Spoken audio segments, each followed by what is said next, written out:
இப்போ ECRம் OMRம் செம்ம connect. Stepstone secret plot near Kovalam ECR. Beach resort plot just 24 lakhsல. Launching offerல plot வாங்குங்க 5 lakhs profit.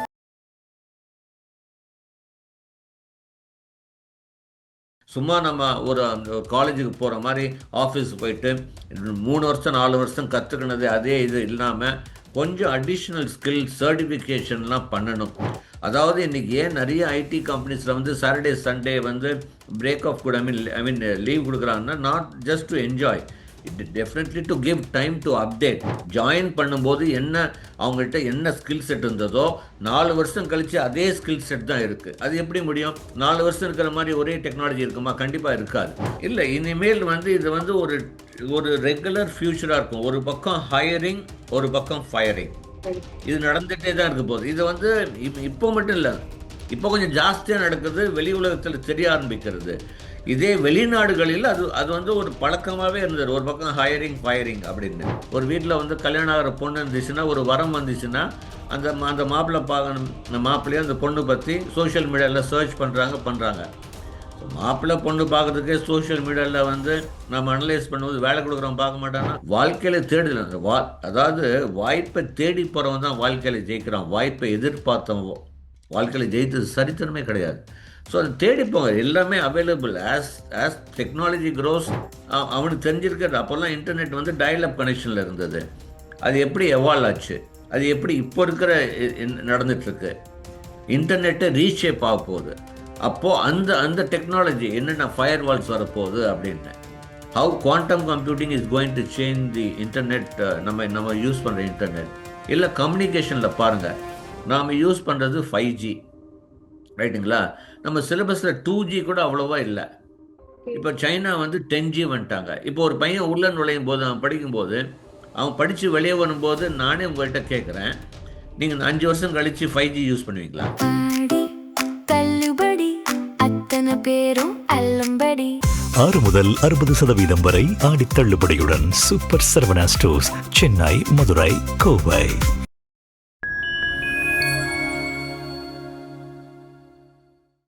நேயர்களுக்கு வணக்கம். இன்னைக்கு நம்ம கூட பிரபல கல்வியாளர் ஜெயபிரகாஷ் காந்தி சார் இணைஞ்சிருக்காங்க. வணக்கம் சார். வணக்கம். ஓகே சார், இப்ப வந்து ரீசெண்டா வந்து ரொம்ப நாளாவே லே ஆஃப் பண்றது வந்து அதிகமாகிட்டே போகுது. இப்ப நேத்து கூட மைக்ரோசாஃப்ட் ஆபீஸ்ல வந்து 4600 எம்ப்ளாயிஸ வந்து லே ஆஃப் பண்ணிருக்காங்க. சோ என்ன நடந்துட்டு இருக்கு சார்? இல்ல, அதாவது இப்ப வந்து ஒரு பக்கம் லே ஆஃப் ஈரா, ஒரு பக்கம் ஸ்கில் ஈரா. அதாவது ஒரு பக்கம் வந்து லே ஆஃபும் பண்ணிட்டு இருக்காங்க, ஒரு பக்கம் வந்து ஜாபும் கொடுத்துட்டு இருக்காங்க. பட் வந்து இப்போ என்ன ஆகிப்போச்சு அப்படின்னா, ஒரு பக்கம் வந்து ஸ்கில் உடைய இம்பார்ட்டன்ஸ் ஜாஸ்தியாகுது. ஏன்னா இப்போ ஏன் வெளியே அனுப்புகிறாங்கன்னா, they are not able to update, not able to adapt AI. இப்போ யாரை வெளியே அனுப்புகிறாங்கன்னா, என்னென்னா இன்னைக்கு கம்பெனிஸ் வந்து எல்லாமே வந்து ஏஐ இன்டெகிரேஷன் ஆகிடுச்சு. இப்போ உதாரணத்துக்கு நம்ம இந்தியாவில் கூட டிசிஎஸ் கம்பெனியுடைய சேர்மன் என்ன சொல்கிறாரு, இன்னும் 3 வருஷத்தில் 50% வந்து ஏஐ ஏஜென்ட் இருப்பாங்க, ஈக்குவல் டு எம்ப்ளாயீஸ்.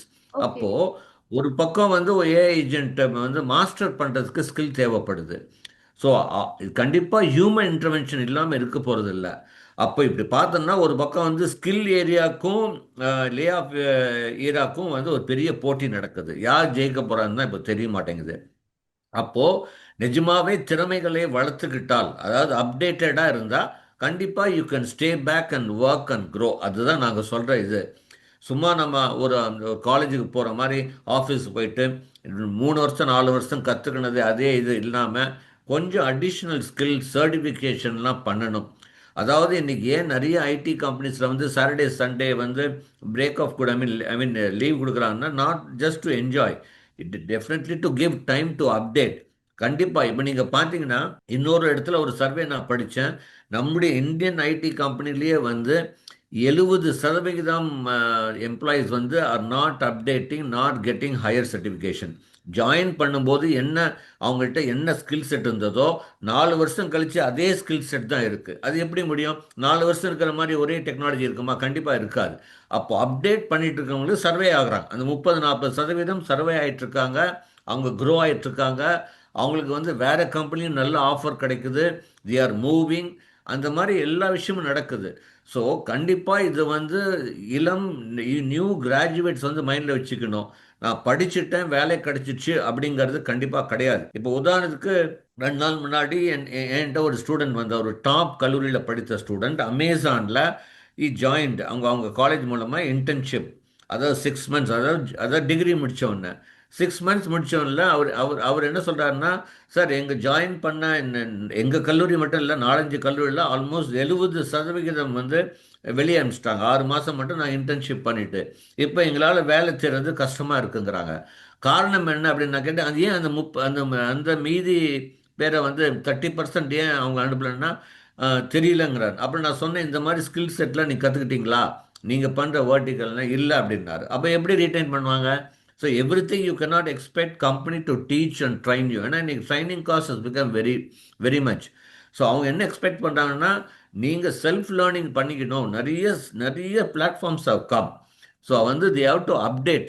ஸோ நீங்கள் அப்டேட்டடாக இருந்தால் இனிமேல் வந்து ஐடி மட்டும் இல்லை, எல்லா பத்திலையும் லைஃப் லாங் லேர்னிங் தான் இனிமேல் வந்து நாம் வந்து ஓகே நான் வந்து இது இப்போ இந்த ஒரு டிகிரி முடிச்சுட்டேன், இந்த ஸ்கில் இருந்தால் பத்தாது. You need to keep learning. But அதே டைம் வந்து ஏஐனால வந்து முழுமையாக வந்து அவங்க எதிர்பார்த்தது நடந்ததா அப்படின்னு கேட்டிங்கன்னா கண்டிப்பாக கிடையாது. உதாரணத்துக்கு சில கம்பெனிஸ் லைக் ஃபோர்ட் கம்பெனிஸ் என்ன சொல்கிறாங்க, சார் நாங்கள் ஏஐ யூஸ் பண்ணி நிறைய பேர் வெளியே அனுப்பிச்சோம், பட் நாங்கள் எதிர்பார்த்த ரிசல்ட் வரல, நாங்கள் இன்வெஸ்ட்மெண்ட் ரிட்டர்ன் வரல, so we are taking back good people. But அங்கேயும் பாருங்கள், வெளியே அனுப்பிச்சதோட பாதி தான் எடுக்கிறாங்க. அப்போ இனிமேல் வந்து என்ன அப்படின்னா தேவை கம்மியாயிட்டே இருக்கும், போட்டி ஜாஸ்தியாகுது, அப்போ திறமைகள் ஜாஸ்தி எதிர்பார்ப்பாங்க. ஸோ இதுதான் நாங்கள் வந்து ஸ்டூடெண்ட்ஸ்கிட்ட நாங்கள் வந்து சொல்கிறது என்ன அப்படின்னா, நீங்கள் தயவு செய்து வந்து you need to really go about keep learning. அதுதான் keep learning, keep updating. Okay sir. இப்ப அதே மாதிரி பார்க்கும்போது நீங்க ஆல்ரெடி சொன்னீங்க ஸ்கில்ஸ் வந்து கத்துக்கிட்டதா வந்து இந்த இண்டஸ்ட்ரியில வந்து சஸ்டெயின் பண்ண முடியும். சோ எந்த மாதிரியான ஸ்கில்ஸ் வந்து கத்துக்க வேண்டியதா இருக்கு சார்? இல்லை எல்லாமே, அதாவது இப்போ கொஞ்சம் கொஞ்சமாக ஒரு உதாரணத்துக்கு இப்போ நம்ம வந்து ப்ராம்ப்ட் இன்ஜினியரிங் வெரி இம்பார்ட்டன்ட். ஏன்னா ஒரு ஏஐ வந்து நம்ம வந்து பண்ணோம்னா ப்ராம்ப்ட் இன்ஜினியரிங். இப்போ ப்ராம்ப்ட் இன்ஜினியரிங்கே வந்து அடுத்த லெவல் போயிட்டுருக்கோம். அஜென்டிக் ப்ராம்ப்ட் இன்ஜினியரிங், கான்டெக்ஸ்ட் இன்ஜினியரிங் அப்படிலாம் போயிட்டுருக்கு. ஸோ எனக்கு வெறும் ப்ராம்ப்ட் இன்ஜினியரிங் மட்டும் இருந்தால் போதாது. யூ ஷுட் ஹவ் அப்டேட் இந்த லாஸ்ட் 2 இயர்ஸ். 2 வருஷம் முன்னாடி prompt engineering was top line. இப்போ அதை தாண்டி இப்போ அதே இருக்காது, மாற்றம் ஒன்றே மாறாததுன்னு சொல்கிறோம்.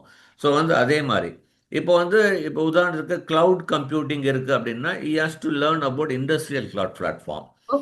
இல்லை இப்போ ஃபுல் ஸ்டாக் இன்ஜினியர் டெவாப்ஸ்ன்னு சொல்கிறோம். இப்போ வந்து பிளாட்ஃபார்ம் இன்ஜினியரிங், டெவாப், செக்யூரிட்டி ஓப், இது மாதிரி மாறிட்டே இருக்குது. ஒரே டெக்னாலஜி நாட் வேண்டு, ஒவ்வொரு டெக்னாலஜியும் தெல் பி அப்கிரேடேஷன். இது யார் பண்ணிக்கிறாங்களோ அவங்க தான். பட் செல்ஃப் லேர்னிங் தான் எல்லாமே, எல்லா விஷயமும் லேர்ன் பண்ணிக்கணும். Okay sir. இந்த லே ஆஃப் வந்து ஒரு டெம்பரரியான ப்ராப்ளமா இல்லனா இந்த ஐடி செக்டாரோட நியூ நார்மலா நம்ம பார்க்கலாமா சார்? இல்லை இனிமேல் வந்து இது வந்து ஒரு ஒரு ரெகுலர் ஃபியூச்சராக இருக்கும். ஒரு பக்கம் ஹையரிங், ஒரு பக்கம் ஃபயரிங். இது நடந்துகிட்டே தான் இருக்க போகுது. இது வந்து இப்போ மட்டும் இல்லை, இப்போ கொஞ்சம் ஜாஸ்தியாக நடக்குது, வெளி உலகத்தில் தெரிய ஆரம்பிக்கிறது. இதே வெளிநாடுகளில் அது அது வந்து ஒரு பழக்கமாகவே இருந்தது, ஒரு பக்கம் ஹையரிங் ஃபயரிங் அப்படின்னு. பட் இன்னைக்கு வந்து ஸ்டூடெண்ட்ஸ் வந்து யங்ஸ்டர்ஸ் வந்து they should keep in mind, they have to keep learning, keep updating. அடுத்தது அவங்களுடைய சோஷியல் மீடியா வந்து ப்ரொஃபஷனலாக வைக்க தெரியணும். See, most of us are using social media personally. I'm telling you should use your social media professionally. ஏன்னா இன்றைக்கி வந்து ஒரு கம்பெனிக்கு நீங்கள் அப்ளை பண்ணுறீங்கன்னா உங்களை வந்து கம்ப்ளீட்டாக அந்த ஏஐ ட்ராக் பண்ணுது. நீங்கள் வந்து என்ன கூகுள் என்ன சர்ச் பண்ணீங்க, இன்ஸ்டாகிராமில் என்ன ரீல்ஸ் பார்க்குறீங்க, என்ன மாதிரி அப்டேட் பண்ணுறீங்க, உங்களுடைய சோஷியல் மீடியா கமெண்ட்ஸ் என்ன டெக்னாலஜி பற்றி உங்களுடைய ரிவ்யூஸ் என்ன, இது எல்லாமே பார்க்குறாங்க. ஸோ இது வந்து நம்ம நிறைய பேர் நம்ம பண்ணுறதில்ல. இது வந்து வி ஷுட். இன்னைக்கு எனக்கு தெரிஞ்சு என்னுடைய சில ஸ்டூடெண்ட்ஸ் வந்து they got training, they got good job internships through LinkedIn உடைய போஸ்டிங்னாலேயே, லிங்க்டின்ல போஸ்ட் பண்ணதுனாலேயே அவங்களுக்கு வந்து வேலை தேடி வந்திருக்கு. ஸோ இப்படிலாம் நம்ம வந்து இருக்கும்போது தெரியணும். ஏன்னா இன்றைக்கி ட்ராக் பண்ணுறாங்க. ஸோ பழைய காலம் மாதிரி நான் ரெஸ்யூம் அமிச்சேன், ப்ரொஃபைல் அமிச்சேன் அப்படிலாம் கிடையாது. இப்போ நான் வந்து ஒரு கம்பெனிக்கு அப்ளை பண்ணேன்னா என்ன சரித்திரமே எடுக்கிறாங்க. அதுதான் நான் உண்மையை சொல்வேன் நான். ஸோ நான் இப்போ வந்து உதாரணத்துக்கு ஒரு வீட்டில் வந்து கல்யாணம் ஆகிற பொண்ணு இருந்துச்சுன்னா, ஒரு வரம் வந்துச்சுன்னா, அந்த மாப்பிள்ளையே அந்த பொண்ணு பற்றி சோஷியல் மீடியாவில் சர்ச் பண்ணுறாங்க. ஸோ மாப்பிள்ளை பொண்ணு பார்க்கறதுக்கே சோஷியல் மீடியாவில் வந்து நம்ம அனலைஸ் பண்ணும்போது வேலை கொடுக்குறோம் பார்க்க மாட்டானா? ஸோ கண்டிப்பா இதுதான் நாங்கள் சொல்கிறோம். So you need to be very professionally in social media, create your brand அப்படின்னா you can escape all this. இந்த லே ஆஃப் இராலேருந்து நம்ம எஸ்கேப் ஆகலாம். ம். Okay sir. இப்ப வந்து ஒரு பக்கம் பார்த்தோம்னா வந்து இந்த ஏஐயால நிறைய லே ஆஃப்ஸ், வேலை இழப்புகள் வந்து அதிகமாகிட்டே போகுது. சோ அதே மாதிரி வந்து இந்த ஏஐ வளர்ச்சியால வந்து வேலை வாய்ப்புகள் வந்து அதிகமாகறதுக்கான சான்சஸ் இருக்கா? இல்லை, கண்டிப்பாக இருக்குங்க. அதாவது இங்கிலீஷில் அந்த காலத்திலேயே எழுதுனாங்க, when God closes one door he opens another door. ஸோ வாய்ப்புகள் கண்டிப்பாக இருக்கும், மனிதனுக்குன்னு இன்டர்வென்ஷன் கண்டிப்பாக இருக்கும். பட் யார் சீக்கிரமாக அடாப்ட் பண்ணிக்கிறாங்க? இப்போ வந்து நாங்கள் சொல்கிறது, are you able to adapt to the new changes, new AI integration? அவங்க கண்டிப்பாக சர்வே ஆவாங்க, அவங்களுக்கு வாய்ப்புகள் கூடுதல் வந்துட்டே தான் இருக்க போகிறது. ஸோ நாம் வந்து உட்காந்து பழைய மாதிரியே இருக்க முடியாது. ஈவன் நீங்கள் பார்த்தீங்கன்னா இன்ஜினியரிங்லேயே வந்து மாற்றங்கள் வர ஆரம்பிச்சிருச்சு. நீங்கள் இந்த வருஷம் பார்த்தீங்கன்னா ஐஐடி ஜம்முவில் பிரான்ச்சே இல்லாமல் யூனிஃபைடு இன்ஜினியரிங் எடுத்துகிட்டு வந்துட்டாங்க. யூனிஃபைடு இன்ஜினியரிங் எல்லா பிரான்ச்சுமே பிஇ இன் யூனிஃபைடு இன்ஜினியரிங் எடுத்துகிட்டு வராங்க. இன்னும் அடுத்த வருஷம் இன்னும் சில ஐடியில் கொண்டு வரதுக்காக ப்ரொபோசல் போயிட்டுருக்கு. அப்போது ஒரு பர்டிகுலர் பிரான்ச் எல்லாம் போயிட்டு நீங்கள் வந்து multi disciplinary, multi domain knowledge அவங்களுக்கு தேவைப்படுது. அப்போ யார் இதெல்லாம் பண்ணுறாங்களோ தே கேன் சர்வைவ். கண்டிப்பாக வாய்ப்புகள் கண்டிப்பாக இருக்க தான் போகிறது. Okay sir. பயப்பட வேண்டியதில்லை. ம். Okay sir. இந்த ஏஐ வளர்ச்சியால எந்தெந்த துறைகள் வந்து ஃபர்ஸ்ட் பாதிக்கப்படுது சார் இல்ல, வேலைகள்ல? மெயினா இப்போ வந்து ஐடி துறைக்கு ஒரு இம்பாக்ட் கண்டிப்பா இருக்கு. அதுக்கப்புறம் வந்து இந்த ரோபோட்டிக், ஆட்டோமேஷன், மேனுஃபேக்சரிங் எல்லாத்துலேயுமே இருக்கு, நான் இல்லைன்னு சொல்ல கிடையாது. பட் வந்து இதில் வந்து கோர் இதில் வந்து வந்து கொஞ்சம் கம்மி தான் கோர் ரிலேட்டட் அப்படின்னு. ஏன்னா ஃப்யூச்சரில் வந்து நாங்கள் என்ன சொல்கிறோம் அப்படின்னா, இந்த blue collar job will be highly bad than even white collar jobs. Okay. இனிமேல் யார் ரெண்டு பேர் வந்து நல்லா இருப்பாங்கன்னா, ஒன்று வந்து you should have a brilliant brain to integrate AI, develop AI or related fields. இல்லை you should be a labour. இவங்க தான் வந்து சர்வே மிடில் லெவல் எல்லாமே வந்து maybe will be finding very challenging. So வந்து அதாவது இன்னைக்கு வந்து நீ நினச்சி பாருங்க, ஒரு பிளம்பர், ஒரு எலக்ட்ரீஷியன்ஸு, இது எல்லாமே கிடைக்கிறது கூட வாய்ப்புகள் கம்மியாக இருக்குது. வந்து ஆள் சரியான ஆள் கிடைக்கிறதில்ல. ஒன்றும் இல்லை, இன்னொன்று ஒரு சிம்பிள் ஒரு ஒரு எக்ஸாம்பிள் சொல்கிறேன். இப்போ பெரிய டாப் 5 ஸ்டார் ஹோட்டல்ஸில் கம்ப்ளீட் வந்து இன்க்ளூடிங் ரூம் அண்டு டாய்லெட்ஸ் வந்து ஆட்டோமேஷன் பண்ணுறாங்க. அப்போது நான் ஒரு ஒரு தங்கின ஒரு ஒரு டாப் ஹோட்டலுடைய மேனேஜர் சொல்கிறாரு, ஜேபி சார், உங்களுக்கு தெரிஞ்ச யாரோ ஒர்க்கிங் ஆர் படித்தவங்க fresh electronics communication R electrical electronics, வந்து பேசிக்கலி எலக்ட்ரானிக் டிஜிட்டல், எங்களுக்கு டிஜிட்டல் டாய்லெட் டெக்னாலஜி தெரிஞ்சவங்க ஓகே. எங்களுக்கு தேவைப்படுது, ஆள் கிடைக்க மாட்டேங்குது. ஏன்னா because entire toilet has become digital. அப்போ நீங்கள் கூட கூகுளில் போய் டிஜிட்டல் டாய்லெட் டெக்னாலஜி அப்படின்னு பார்த்தீங்கன்னா, இது எந்த காலேஜில் சொல்லித்தராங்க? எந்த காலேஜில் ஒரு ப்ராக்டிக்கல் நாலேஜ் இருக்குது? இது கிடைக்கிறது இல்லை. பட் ஒரு பக்கம் வேலை உருவாயிட்டுருக்கு. எல்லாமே வந்து இந்த top 5 star hotels are now converting the toilets into digital toilets. அப்போது அதுக்கு மெயின்டைன் பண்ணுறதுக்கு, அதுக்கு இன்ஸ்டலேஷனு, இதுக்கு ஆள் தேவைப்படுது. நான் அதான் சொல்கிறேன், என்றைக்குமே அது ஆள் தேவை இருக்கும். அதுவும் சீக்கிரமாக மாறுது. முதல்ல ஒரு 5 வருஷம் 10 வருஷம் கழித்து மாறுற டெக்னாலஜி இன்னைக்கு இருக்கிறது நாளைக்கு மாறிட போகுது. ஸோ நான் என்ன சொல்கிறேன், they have to keep learning, keep updating, keep observing. இதுதான் நான் சொல்வேன் நிறைய தடவை ஸ்டூடெண்ட்ஸ்கிட்ட. அப்சர்வ் பண்ணுங்கள், எங்கே போனாலும் என்ன மாற்றங்கள் நடந்திருக்கு, இது எதனால வந்திருக்கு இந்த மாற்றங்கள், இதில் என்ன டெக்னாலஜி இன்டகிரேட் ஆகுது, இது எல்லாமே கொஞ்சம் ஆய்வு பண்ணவன்னா அவனுக்கு ஒரு புது வழி பிறக்கிறதுக்கு வாய்ப்பு இருக்குது, புது ஐடியாக்கள் கிடைக்கும். ஒன்று என்டர்பிரினர்ஷிப்பாகவும் வரலாம், ஜாபுக்கும் அவன் வந்து ப்ரிப்பேர் ஆகலாம். Okay sir. அதே மாதிரி நம்ம பார்க்கும்போது இந்த லே ஆஃப் வந்து அதிகமாகிட்டே இருக்கிறதுனால இப்போ ஒரு ஃப்ரெஷரை எடுக்கிறதுக்குமே ஃப்ரெஷர் மேல வந்து நிறைய எக்ஸ்பெக்டேஷனை வந்து வைக்கிறாங்க.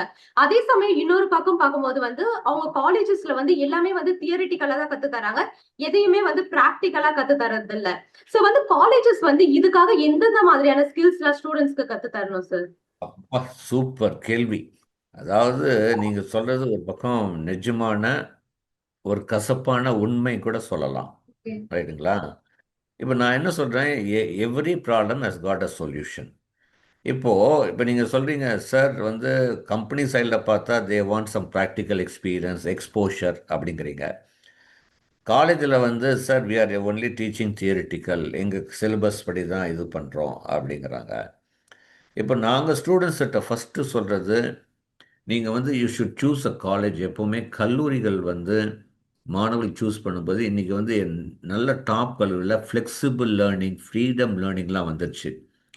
கேன் யூ பிலீவ் ஒரு இன்ஜினியரிங் ஸ்டூடெண்ட்ஸ் சில கல்லூரிகள் ஈ can frame is own time table, E can choose is professor, E can choose is subjects. இந்த மாதிரி ஃப்ளெக்சிபிளாக இருக்கிற மாணவருக்கு ஒரு அட்வான்டேஜ் கிடைக்குது, அவன் லேர்ன் பண்ணிக்கலாம். அடுத்தது வந்து இப்போ நீங்கள் சொன்னீங்க சார் ப்ராக்டிக்கல் எக்ஸ்போஷர், இது எல்லாமே இருக்குது. இப்போது நான் நிறைய தடவை ஸ்டூடெண்ட்ஸ்கிட்ட கேட்பேன், how many of you have taken up open source challenges. இப்போது கிட்டப்பில் போய் கிட்டப் ஓப்பன் சோர்ஸ் சேலஞ்சஸ் போட்டிங்கன்னா டாபிக் வைஸ் வருது. ஒரு சேலஞ்ச் எடு, நீ ஃபுல்லாக சால்வ் பண்ணு கிடையாது. Even if you solve 10%, 20%, that is taken as an experience, because it's a real time. அதே மாதிரி கூகுள் ஓப்பன் சோர்ஸ் சேலஞ்ச் இருக்குது, real time projects are available. அப்போ அந்த ரியல் டைம் ப்ராஜெக்ட்ஸ் அவன் எடுத்து அவன் பண்ணணும், சால்வ் பண்ணணும். Don't expect institution to teach anything. அதாவது இப்போ யாராவது கேட்டாங்கன்னா விச் இஸ் மோஸ்ட் இம்பார்ட்டன்ட் ஸ்கில்னா, learning how to learn is the best skill you need to learn அப்படின்னு சொல்லுவேன். லேர்னிங் ஹவு டு லேர்ன், தேடுதல் இருக்கணும் வாழ்க்கையில். தேடுதல் அதாவது வாய்ப்பை தேடி போகிறவன் தான் வாழ்க்கையில் ஜெயிக்கிறான். வாய்ப்பை எதிர்பார்த்தவன் வாழ்க்கையில் ஜெயித்தது சரித்திரமே கிடையாது. ஸோ அதை தேடிப்போங்க, எல்லாமே available. As technology grows, challenges grows, opportunities also grows, எப்போவுமே நான் சொல்வேன். அடுத்தது ஒரு ஸ்டூடெண்ட் வந்து has to know what happen in the past. அதாவது இங்கிலீஷில் நான் இது என்னுடைய own quote, only if you know the history you can create the future அப்படின்னு சொல்லுவேன். நிறைய பேருக்கு எப்படி இருந்தது, ஒரு இன்டர்நெட் எப்படி எவால்வ் ஆச்சு 2000 வந்து அவனுக்கு தெரிஞ்சிருக்கிறது. அப்போல்லாம் இன்டர்நெட் வந்து டயல்-அப் கனெக்ஷனில் இருந்தது. அது எப்படி எவால்வ் ஆச்சு, அது எப்படி இப்போ இருக்கிற நடந்துட்டுருக்கு, இன்டர்நெட்டை ரீஷேப் ஆக போகுது. அப்போது அந்த அந்த டெக்னாலஜி என்னென்ன ஃபயர் வால்ஸ் வரப்போகுது அப்படின்னு, how quantum computing is going to change the internet. நம்ம யூஸ் பண்ணுற இன்டர்நெட் இல்லை கம்யூனிகேஷனில் பாருங்கள், நாம் யூஸ் பண்ணுறது 5G ரைட்டுங்களா. நம்ம சிலபஸில் 2G கூட அவ்வளோவா இல்லை. இப்போ சைனா வந்து 10G வந்துட்டாங்க. இப்போ ஒரு பையன் உள்ள நுழையும் போது, அவன் படிக்கும்போது, அவன் படித்து வெளியே வரும்போது, நானே உங்கள்கிட்ட கேட்குறேன், நீங்கள் 5 வருஷம் கழித்து 5G யூஸ் பண்ணுவீங்களா? கண்டிப்பாக கிடையாது. we might go even up to 50Gங்கிறாங்க. ஆனால் already 10G commercially launch in China. இந்தியாவில் இப்போ வரத்துக்கும் வாய்ப்புகள் இருக்குது. ஸோ அப்போ வந்து அந்த டெக்னாலஜியே மாறுது, from electronic based to photonic based. இது சிலபஸில் கிடையாது. அவர் எவ்வளோ மாற்றங்கள். நேற்று கூட நம்முடைய உயர்கல்வி அமைச்சர் விஸ்வநாதன் அவர்கள் அந்த நம்முடைய பொறியியல் கல்லூரி மேலாய்வு பண்ணும்போது கூட அவர் என்ன சொன்னார், நாம் எதிர்பார்க்குற அளவுக்கு quality of engineering education is not there அப்படின்னு அவரே சொல்லியிருக்கார். இது வந்து இட்ஸ் ஆல். ஸோ இது வந்து நம்ம பிளேம் பண்ண முடியாது, கவர்மெண்ட்டையும் பிளேம் பண்ண முடியாது, scholar. The student has to no, learn, update, get to know. ஏன்னா எல்லாமே இந்த சோஷியல் மீடியாவில் ஜென்ரலாக வந்து, நான் சோஷியல் மீடியாவில் குறை சொல்ல, நான் சோஷியல் மீடியா வந்து பாருங்கள், பட் அதை ஆய்வு செய்யுங்கன்னு சொல்கிறேன். கண்ணால் காண்பதும் போய், காதால் கேட்பதும் போய், தீவிர விசாரிப்பது மெய். இப்போ நாம் 2 பேர் பேசுறத கூட பார்த்துட்டு ஆய்வு செய்யணும், whether it's correct R not, என்ன நடக்குது அப்படின்னு. அது ஒரு ஸ்டூடெண்ட் வந்து அந்த ஆய்வு பண்ண ஆரம்பித்தாலே அவனுக்கு வந்து உண்மைகள் புரியும். Automatically will take a right decision. உங்களுடைய எல்லா கேள்விகளுக்குமே ரொம்ப தெளிவா பதில் சொன்னீங்க sir. Thank you so much. Thank you.